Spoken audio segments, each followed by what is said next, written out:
Hello, welcome to the cloud computing series. Last వీడియోలో అసలు cloud computing ఎగ్జిస్టెన్స్లోకి ఎందుకు వచ్చింది, అసలు క్లౌడ్ యొక్క మెయిన్ నీడ్ ఏంటి అనేది చూసాము. ఈ వీడియోలో మనం క్లౌడ్లోకి ఎంటర్ అవుతున్నాము.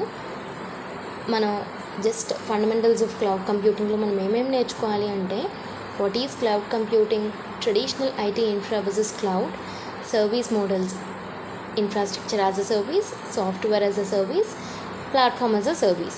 నెక్స్ట్ది డెప్లాయ్మెంట్ మోడల్స్. మనకు 3 టైప్స్ ఆఫ్ మోడల్స్ ఉన్నాయి: హైబ్రిడ్, ప్రైవేట్, పబ్లిక్. ఇంకా క్లౌడ్ వల్ల బెనిఫిట్స్, ఎవరెవరు మనకు క్లౌడ్ని ప్రొవైడ్ చేస్తున్నారు, టాప్ ప్రొవైడర్స్. ఈ టాపిక్స్ని మనం బేసిక్స్ ఆఫ్ లేకపోతే ఫండమెంటల్స్ ఆఫ్ క్లౌడ్ కంప్యూటింగ్లో నేర్చుకుంటాం. So coming to the first topic, what is cloud? అసలు క్లౌడ్ అంటే ఏంటి? So coming to the cloud, ఈ క్లౌడ్ అంటే జస్ట్ ఏం లేదు, మనం కంప్యూటర్స్ని, స్టోరేజ్ని, సర్వర్స్ని, డేటాబేస్ని, సాఫ్ట్వేర్, ఇలా ప్రతి ఒక్క దాన్ని మనం కొనకుండా, మెయింటైన్ చేయకుండా జస్ట్ ఇంటర్నెట్ని యూజ్ చేసుకొని మనం వాడుకోవడం అన్నమాట. ఇది క్లౌడ్ అంటే. దీన్ని క్లౌడ్ కంప్యూటింగ్ అని చెప్పేసి అంటారు. సో ఫర్ ఎగ్జాంపుల్గా మనం నువ్వు ఒక యూట్యూబ్ లాంటి ఒక వీడియో సైట్ని స్టార్ట్ చేయాలి అనుకున్నావు, నీ దగ్గర క్లౌడ్ లేదు. అలాంటప్పుడు నువ్వేం చేస్తావు? నువ్వే సర్వర్స్ని కొనుక్కోవాలి, వీడియోస్కి స్టోరేజ్ని సెట్ చేసుకోవాలి, ఇంటర్నెట్ కనెక్షన్ చూసుకోవాలి, యూపీఎస్ సరిగా ఉందా లేదా అనేది చెక్ చేసుకోవాలి, ప్రతిదీ నువ్వే మెయింటైన్ చేయాలి. చాలా బర్డెన్ అయిపోతుంది. అదే నీ దగ్గర ఒకవేళ కనుక క్లౌడ్ కంప్యూటింగ్ని క్లౌడ్ని యూజ్ చేసుకుంటే, జస్ట్ నువ్వు ఏడబ్ల్యూఎస్ సైట్కో, జీసీపీ సైట్కో, లేకపోతే అజ్యూర్, మైక్రోసాఫ్ట్ వాళ్ళ అజ్యూర్ సైట్కో వెళ్తావు. ఒక 2-3 క్లిక్స్ నొక్కగానే సర్వర్ని రెంట్కి తెచ్చేసుకుంటాం. రెంట్కి తెచ్చుకుని నీ ఐడియాని వితిన్ మినిట్స్లో నువ్వు స్టార్ట్ చేసేస్తావు. సో నీకు ఇంకా బర్డెన్ అనేది ఉండదు. ఇందుకోసం క్లౌడ్ కంప్యూటింగ్ అనేది ఎగ్జిస్టెన్స్లోకి వచ్చి మనం వాడుకోవాలి. ఓకే, అసలు ఈ క్లౌడ్ కంప్యూటింగ్ అని ఎందుకు అంటున్నాం అంటే, ప్రతిదీ ఇంటర్నెట్లోనే జరుగుతుంది. అంటే this is just like cloud in the sky. ఆకాశంలో ఒక క్లౌడ్ లాంటిది. మనకు ఆ పర్టికులర్ సర్వర్స్ యొక్క ఎగ్జాక్ట్ లొకేషన్ అనేది మనకు తెలియదు. ఓకే, అవి తిరుగుతూ ఉంటాయి. మనకు కావాల్సినప్పుడు మనం సర్వర్ని కొనుక్కుంటాము. ఇంకా ఆ సర్వర్ని మనం దాని గురించి కేర్ తీసుకోము. మనకు ఎవరైతే క్లౌడ్ ప్రొవైడ్ చేస్తున్నారో వాళ్ళే దాని యొక్క మెయింటెనెన్స్ అంతా చూసుకుంటారు. ఓకే, ఇందుకోసం దీన్ని క్లౌడ్ అని చెప్పేసి అంటున్నాం అన్నమాట. ఇంకా మనం ఈ క్లౌడ్తో మనం ఏమేమి చేసుకుంటాము అంటే, వెబ్సైట్స్ని హోస్ట్ చేయొచ్చు, యాప్స్ని తయారు చేయొచ్చు. Just like Flipkart, Netflix, Hotstar, ఇలాంటి ఎన్నో రకాల యాప్స్ని, ప్లాట్ఫామ్స్ని మనం హోస్ట్ చేయొచ్చు అనమాట.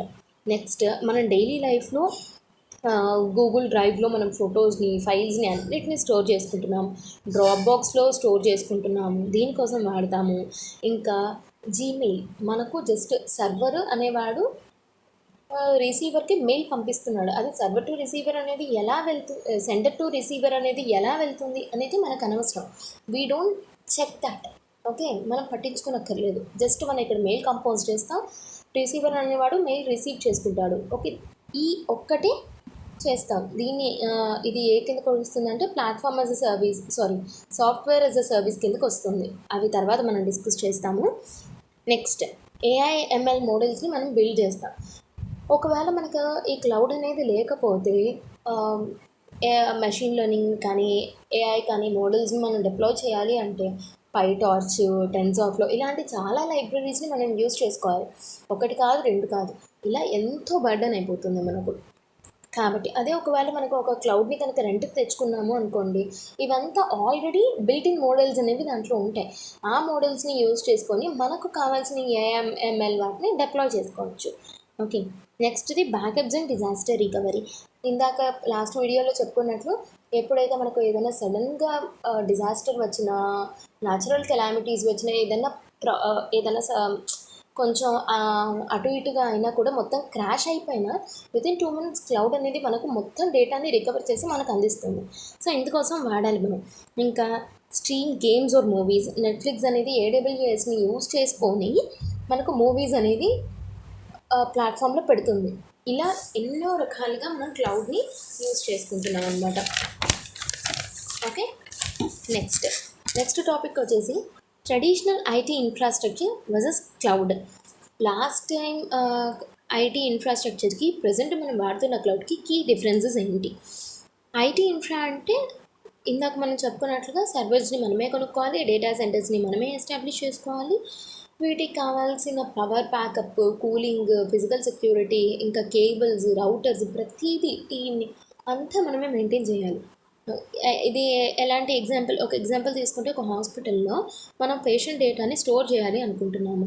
దీనికి కావాల్సిన ఐటీ ఇన్ఫ్రా అంతా మనమే ఓన్గా బిల్డ్ చేసుకోవాలి. లైక్ సర్వర్స్ మనమే తెచ్చుకోవాలి, స్టోరేజ్ మనమే చూసుకోవాలి, లోకల్ సాఫ్ట్వేర్స్ మనమే ఇన్స్టాల్ చేసుకోవాలి, ఇలా అనమాట.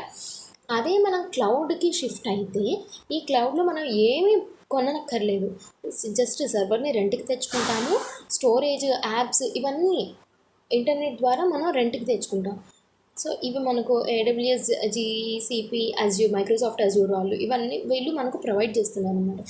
నెక్స్ట్ మనం ఏదైతే వాడుకున్నామో దానికి మటుకే మనం పే చేస్తాం. ఫర్ ఎగ్జాంపుల్ ఇందాక తీసుకున్నట్లుగానే ఒక హాస్పిటల్లోని మనం AWS యూజ్ చేసుకొని, లేకపోతే GCP ఏదైనా ఒక క్లౌడ్ని యూజ్ చేసుకొని పేషెంట్ డేటాని మొత్తం వితిన్ మినిట్స్లో మనం ఎంటర్ చేసేయచ్చు.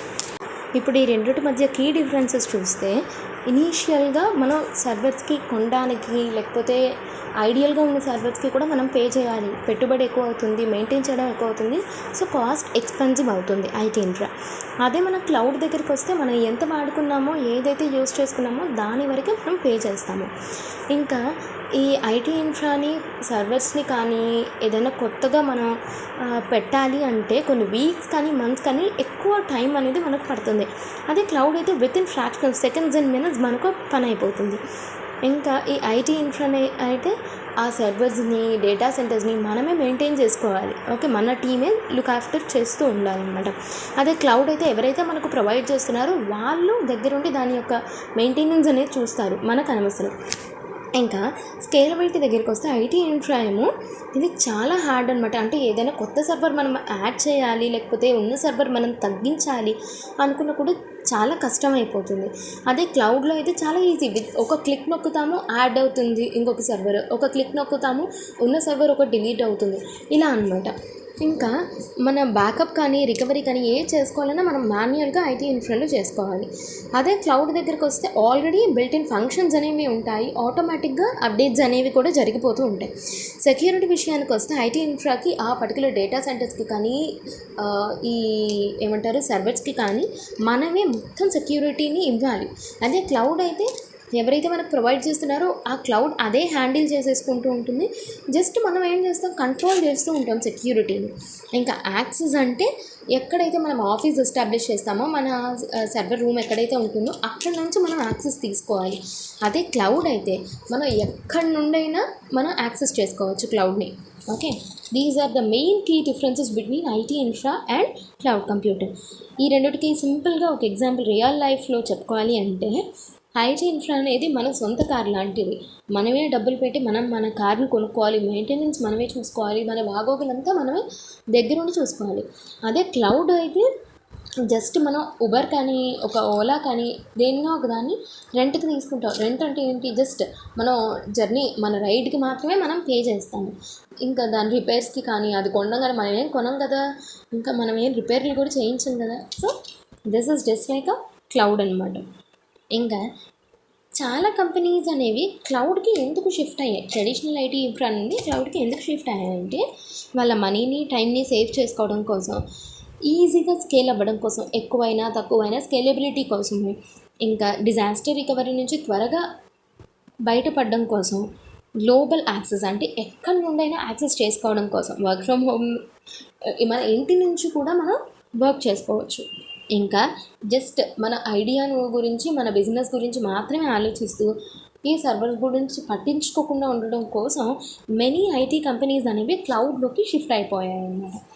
So these are the main differences, key differences between IT infrastructure, traditional IT infrastructure and cloud computing.